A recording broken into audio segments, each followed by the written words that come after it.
My name is Beth Lander, and during the day, I am the managing director of the Philadelphia Area Consortium of Special Collections Libraries.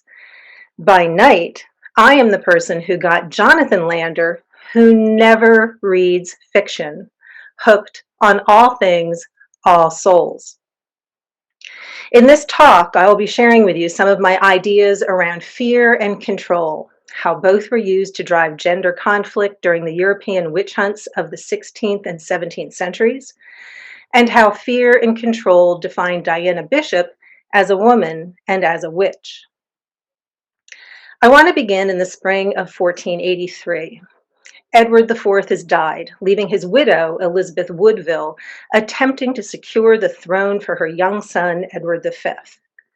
Woodville's brother-in-law, Richard Plantagenet, Duke of Gloucester, persuaded Woodville that both Edward V and his successor to the throne, her other son, Prince Richard, should be entrusted to Gloucester's safekeeping at the Tower of London. The boys were seen playing in the Tower Yard that summer, but by September, they had seemingly disappeared. Gloucester, working to rid himself of Edward IV's two immediate successors, began working to destabilize any influence Woodville had at court. On June 13th, at a meeting of the King's Council, Gloucester accused Woodville of witchcraft, and I quote, "That sorceress and that other witch of her council, Shore's wife, with their affinity, have by their sorcery and witchcraft wasted my body." End quote. Really? Jane Shore was Edward IV's mistress and absolutely no friend of Woodville's. Now, as proof of his affliction, Gloucester rolled up his sleeve and displayed a supposedly withered arm. Now, just a moment's interjection. When Gloucester's, or should I say Richard III's body, was discovered buried beneath a parking lot in Leicester, his left arm showed no signs of wasting. Gloucester moved quickly and had himself crowned King Richard III of England on July 6th. The fall of 1483 was a treacherous time for the new, and some would say illegitimate king. In January 1484, Parliament issued Titulus Regius, which proclaimed Richard as king, a document that attempted to provide Richard with valid reasons for having seized the throne. In this document, Elizabeth Woodville, as well as her long-deceased mother, Jacquetta of Luxembourg, were accused of witchcraft, in essence, casting spells to ensure that Edward IV would fall in love with Woodville. You see, Woodville was not considered normal. While her mother, Jacquetta, was Duchess of Bedford through her first marriage, and consequently one of the most powerful women in the realm, Jacquetta's second marriage to Sir Richard Woodville, a lowly knight and soldier, diminished her status significantly. Elizabeth Woodville married her first husband, John Grey, when she was about 15 years old. It was considered a good match for a girl whose prospects were diminished by her father's insignificant rank. John Grey died in 1461, leaving Woodville a 23-year-old widow with two children and a mother-in-law who battled her for her estate. Sometime before September of 1464, the 22-year-old King of England, Edward IV, a man destined to marry for political advantage, announced that he had married a widow 5 years his senior. It was so far from normal for a man in Edward's position to marry an Englishwoman, a woman who was not a virgin, a woman who could bring nothing of value to the throne, that the exact circumstances of the marriage remain a mystery to this day. Woodville was so feared, considered such an abnormality, that an accusation of witchcraft after Edward IV's death would have been the final but obvious assault. 2 years after these accusations were made against Woodville, and about a year after Richard III lost his life at the Battle of Bosworth, a book was written that would shape gender relations for centuries, the Malleus Maleficarum. The Malleus, as I shall refer to it from here on out, was written by a Dominican friar, Jakob Sprenger, and initially an unnamed collaborator. In a public approbation of the work, a second Dominican, Heinrich Kramer, stated that he wrote it with Sprenger. Sprenger was born around 1437. He was a professor of theology at the University of Cologne. He was most famous in his time for promoting the practice of reciting the Rosary. Sprenger was appointed an inquisitor in 1481, but was not actively involved in the Catholic Church's formal inquisition at the time. Kramer was born around 1430. He too was a professor of theology, but did not pursue an academic career. He was deeply involved in the selling of indulgences, defending papal privilege, and enforcing orthodoxy. Kramer was also appointed as an inquisitor and later claimed in the Malleus that he personally had 48 women condemned for witchcraft, a figure later exaggerated to 200 in other publications. The Malleus is written in 3 parts. The first focuses on disputations demonstrating the existence of witchcraft, which is attributed to Sprenger. Parts 2 and 3, which address civil and ecclesiastical persecutions, as well as specific practices of sorcery, are attributed to Kramer. The Malleus, first published in 1486, was reissued in 6 editions before 1500, then in another 13 editions between 1500 and 1520, with a final 16 editions issued by 1669. The work popularized a new concept of witchcraft known in modern scholarship as Satanism. Prior to the 15th century, there was no singular definition of a witch. Wise women, women who lived in villages or towns who were known for their healing skills or their abilities as diviners, were sought after members of society. While a woman's primary functions were child rearing and care of the household, and while a woman was legally at the mercy of her spouse, women did work alongside their husbands as needed in both business and agriculture. Women in trades that differed from their husbands were allowed to protect their assets. Women were exempt in most criminal prosecutions from being tortured. Unmarried women could own property in their own right. So, how did useful women become symbols for evil? And how did the devil become so prominent in the supposed practice of witchcraft? There are 2 threads that run parallel to each other that offer some explanation. One is the historiography of witchcraft, or how the profession of history has viewed the topic. And the other is the evolution, so to speak, of Western culture and society in the years after the Great Plague of the mid-14th century. Historians began re-examining witchcraft in European history in the 1960s. Spanish anthropologist and historian Julia Caro Baroja wrote in 1965 that women who were accused of witchcraft were neurotic or sexually deprived. British historian Hugh Trevor Roper, in a 1967 essay in which he did not even define women as a social category impacted by the witch hunts, said that accused women were hysterical or sexually deprived. Eric Middlefort, a historian of Christianity, wrote in 1972 that somehow witchcraft seemed to provoke intense misogyny and went on to blame the victims for attracting scapegoating.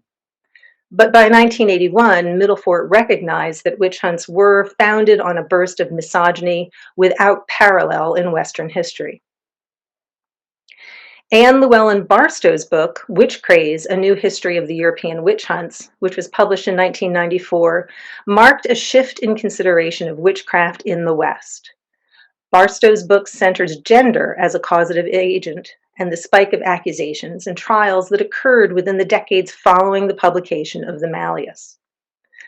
But what was the big picture in Europe at the time that gave credence to all of this?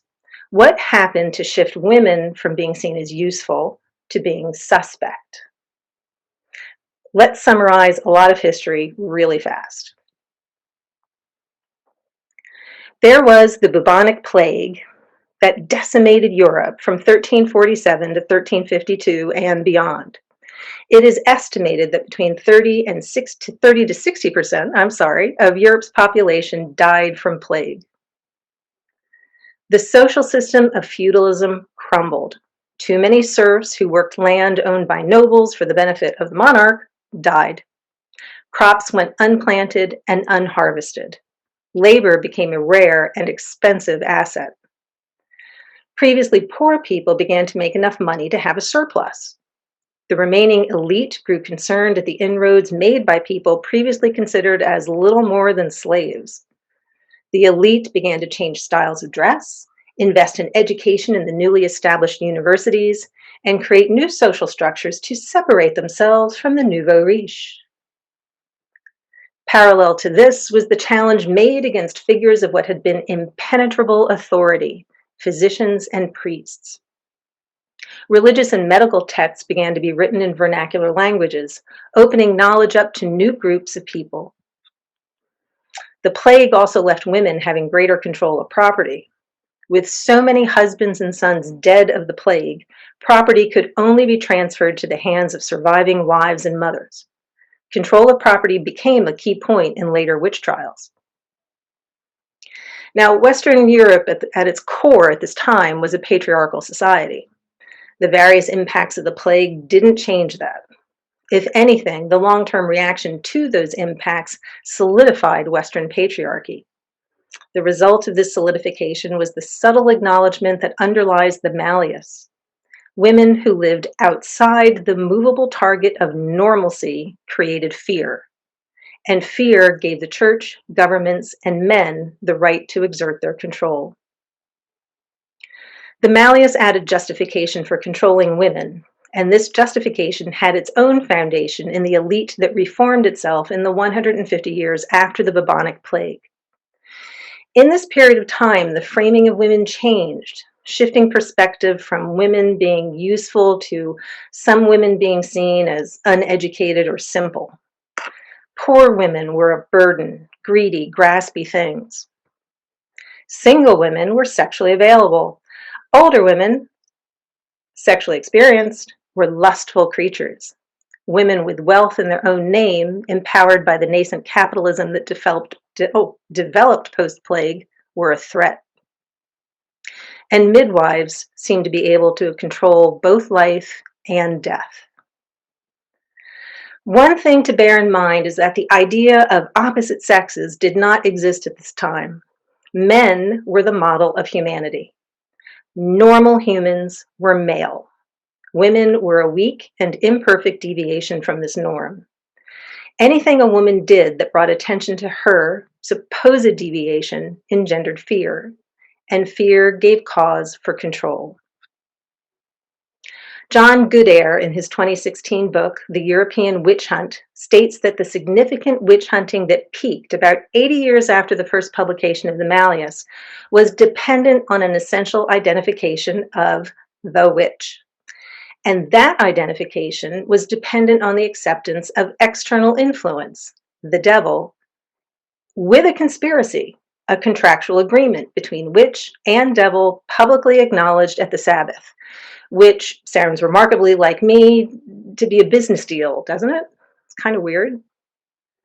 If women were weak, greedy, lustful, abnormal creatures, then their desire to make pacts with the devil only confirmed their subhuman status. The witch inverted the natural order and threatened the concept of good women, women who would need the protection of men. And boy, were those men scared. Think of this dichotomy. The Malleus states that women had such power that they could divert men to irregular love, impede the procreative force, change men into beasts, and remove men's penises. Yet witches were so weak and inferior that they required a male substitute, the devil, in order to conduct their magic. So were women all powerful, or was this a construct or a projection of male fear? Statistics around accusations and executions for witchcraft after 1500 are imperfect. The process of accusation, and obviously execution, meant that women lost control of their property, which was often seized, as well as their bodies. While women prior to 1500 were not often tortured during criminal proceedings, an accusation of witchcraft implied at the least deprivation of physical comforts and at its worst, the breaking of a woman's body, mind, and spirit. Interrogations were often sexual in nature, done publicly to ensure a woman's humiliation. Extant records paint a terrifying portrait. According to Barstow, prior to 1500, 750 people in all of Western Europe were accused of witchcraft. Approximately 490 of that accused number were executed. 71% of both accused and executed before 1500 were women. Barstow's statistics indicate that during the intense period of the witch hunts, from 1500 to 1700, approximately 141,000 people were accused of witchcraft. Of those, approximately 76,000 were executed. The area with the highest percentage of women accused was Basel in what is now Switzerland at 95%. The area with the highest percentage of accused women executed was the Netherlands at 92%. The end of the witch hunts coincided with a number of social, religious, and political evolutions.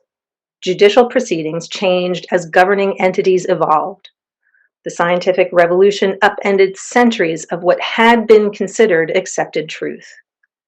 The centralization of elites to urban areas reduced the impetus for local, rural persecution. And most importantly, as Goodare noted, the idea of the godly state was challenged by the acknowledgement by 1700 that differing types of Christians could live together peaceably.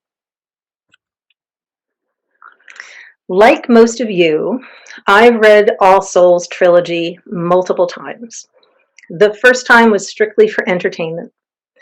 The second was to look more deeply into the history and science that was woven into this marvelous story by Dr. Deborah Harkness.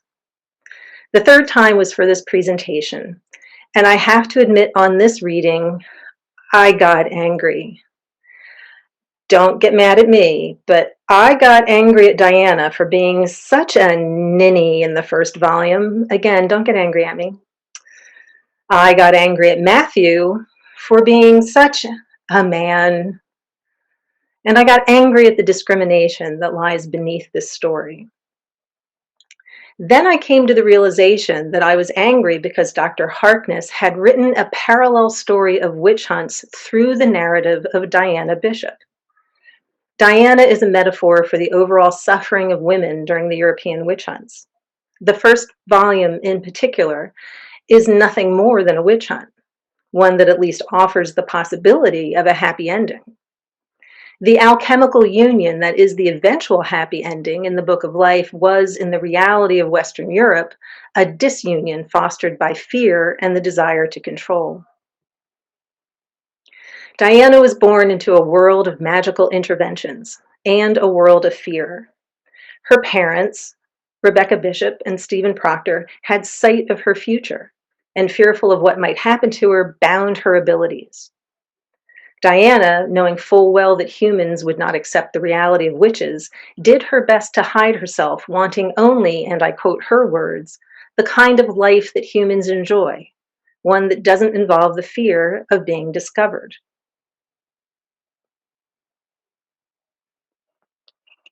I don't think Diana understood how much she was feared by witches for her denial of her abilities and therefore her membership in their ranks. Much like accused witches in the 1600s, whose supposed participation in sorcery inverted the concept of a good woman, Diana's refusal to accept her true nature inverted the concept of the good witch, and so threatened the stability of all. Gillian, like a village gossip in the 16th century who is angry over the good fortune of a neighbor, works against her own kind, stalking Diana, looking for a weakness she can use to condemn her. Diana was feared for other reasons that became apparent the day she unlocked, however briefly, Ashmole 782. Surrounded by demons, vampires, and other witches, Diana broached something that had been nothing more than a whisper, just a suggestion of power, of knowledge that could impact them all, so much like the assumptions made during the witch hunts that some women had the ability to access knowledge that others did not. The locus of fear through the trilogy was the congregation. Ostensibly created to maintain order and balance, the congregation, like the Inquisition and other ecclesiastical courts during the era of witch hunts, exerted its authority through fear. Into Diana's life comes Matthew Claremont, drawn to her by fear, a fear that he, a man with excessive knowledge of the roots of creatures' origins, may be outmatched by an entity that he disdains, a witch. We all know that fear is used by governments, employers, even families to both manipulate and control. As Diana becomes more significant to Matthew, Matthew begins to control her life. He pushes her to acknowledge her abilities while at the same time trying to contain them. Matthew does not want her to access Ashmole 782 for fear of what knowledge it might provide. Matthew overly protects Diana by removing her to Septor, and then to Madison, and then to the 16th century, and only then, only there, at a time when her life in that context, in reality, was most threatened, did he begin to relinquish control over her. Matthew controls Diana's love for him through fear of engaging his rage and denying her sexual gratification. She is portrayed as the lustier of the two, shades of the provocative single women and experienced older women during the witch hunts. She is a challenge to Matthew's masculinity, which he exerts through both his physicality and his rejection of Diana's desire to consummate their relationship, giving the lame excuse, at least to a mortal, that there is plenty of time for things to be savored. Where the metaphor becomes complete is in the control of Diana's body. Her parents began the process when they spellbound her, invisibly binding her body against her abilities. Matthew demands surrender in moving her from place to place for her safety, because in her ignorance of herself, Matthew believes Diana is incompetent. Marta creates an abortifacient tea for Diana, which denies Diana her reproductive rights. The congregation demands physical control of her body, fearful of her strength and what knowledge she must possess. Satu becomes the inquisitor. If you read accounts of the torture women were put to in an effort to elicit confessions during the witch hunts, and then read the account of Satu's torture of Diana, the parallels are terrifying. Diana was accused. She was seized. She was questioned, but she was not believed. She was beaten. She was hung. She was tormented by fire. She was branded. She was imprisoned, and she was abandoned.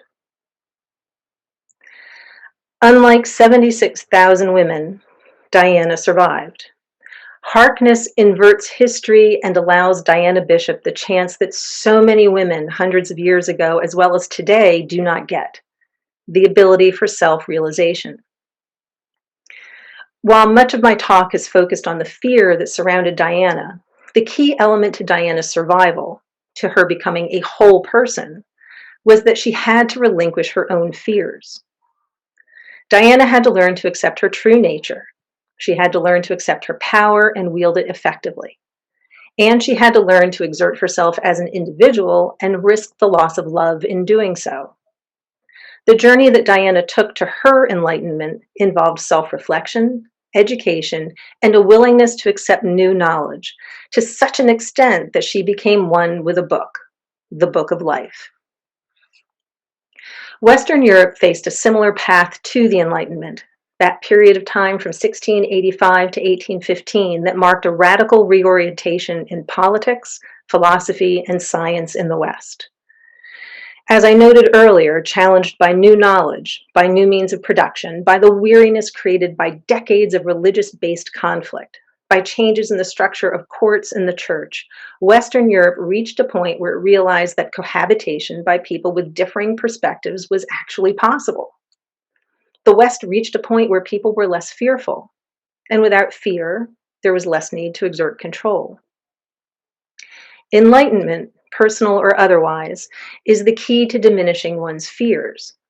The more we know, the less we can be controlled. One coda before I leave you. John Goodare notes in his book that the last witch to be executed in Europe was Anna Goldie in the canton of Glarus, Switzerland, in 1782. Goldie was a servant who gave birth to 3 illegitimate children, shades of the sexually aggressive single woman. One of those children died immediately after birth, shades of women having control over life and death. These factors left Goldie vulnerable to accusations of murder. In 1781, Goldie was working for a local physician and judge, Johann Jakob Schulde, whose daughter suffered from convulsions. Schulde accused Goldie of casting spells against his daughter, and Goldie was then accused of witchcraft. Eventually, Goldie confessed to poisoning Schulde's daughter. Goldie was beheaded on June 13, 1782. To quote Goodare, her execution caused an outcry, particularly in Germany, where the trial was denounced as judicial murder. Thank you very much for letting me share your time with you today.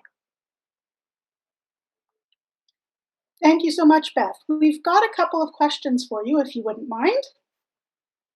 Not at all. Wonderful. So the first one that we have is, who do you feel were some of the early figures in history, both women or men, who directly or indirectly stemmed the propaganda and persecution of women?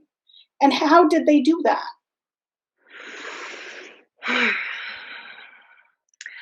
I don't think I can point to specific individuals who stemmed the persecution. I mean, you have to remember, I think it was Cotton Mather in the 1660s who had a section of the Malleus in his own personal library at a time when witch hunting in New England was on the rise. Mm-hmm.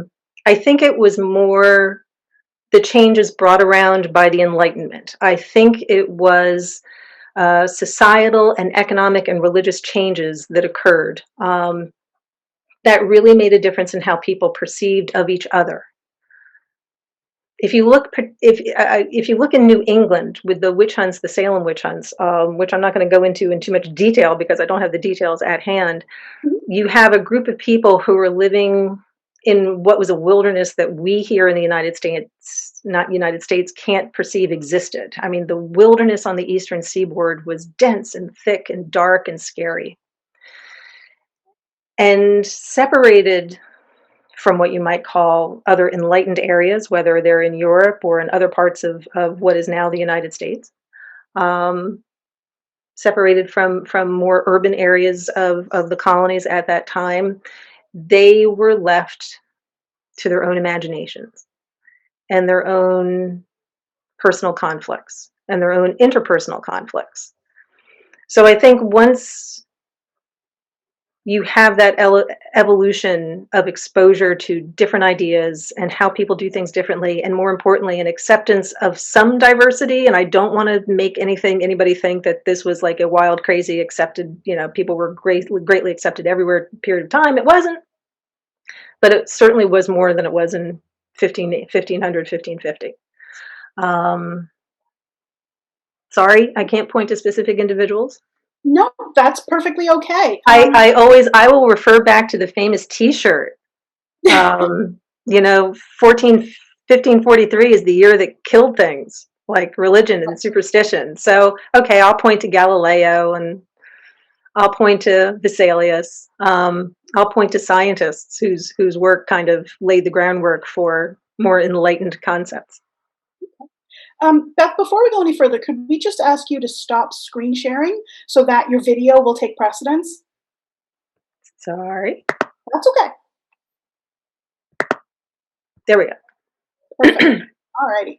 So now we have another question. This one's from Lynn.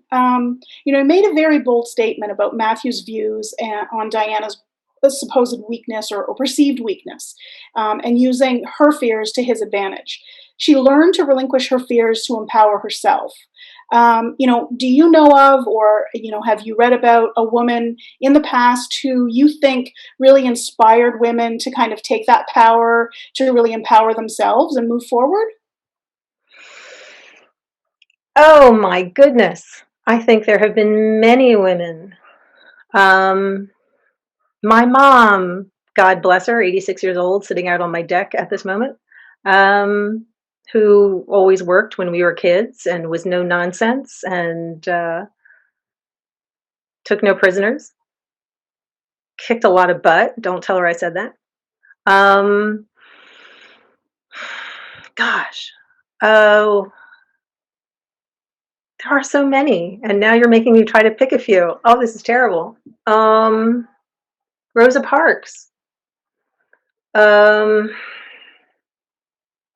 Do you think that Cat, maybe cat, Queen I'm Elizabeth sorry. I? Do you think maybe Queen Elizabeth I may have been someone who started that empowerment? No, I don't think she started it because there were certainly female rulers before her who were trailblazers in their own right. I think she is probably the most famous of them, having ruled for an exceptionally long period of time and having done so with decision and fortitude. But she was also ruling at a period of time where witch hunting, particularly in Scotland, was evil and on the rise and thick. So I think she worked for herself to keep herself empowered. I'm not quite sure that she really worked to empower other women. Let's keep Mary, Queen of Scots in mind. Okay. So another question that we had for you was, why do you think that Switzerland and the Netherlands were such hotbeds of witch persecution and execution? Were the royalty, the religions, the governments worse than the rest of Europe, or was there another underlying reason, do you think? Well, if you look at the statistics that Barstow has gathered and you look at how they're mapped out, the bulk of witch hunting, that craze in Western Europe between 1500 and 1700, really centered on all of the Germanic states. And after 1517, after Luther nails his theses on the church door in Wittenberg, you have the Reformation. And a lot, uh, particularly of the areas in the area, the areas within what we now know as Switzerland or the Netherlands were very influenced by Calvin, who was a slightly more extreme version of the Protestant expression that Luther first created. So I think under Lutheranism or Calvinism at that period of time, women were given a much more diminished role. And I think that enabled governments and men in those areas at that period of time to be much more condemning and much more willing to condemn women to the extent that they did. Okay, all right. Well, Beth, I think that's all the questions we have right now. So, really want to thank you so much for your presentation and for taking the time to speak with us. I thank you very much for giving me the offer, and I'm very sad that I can't see everybody in person, but I hope everybody has a great All Souls Con.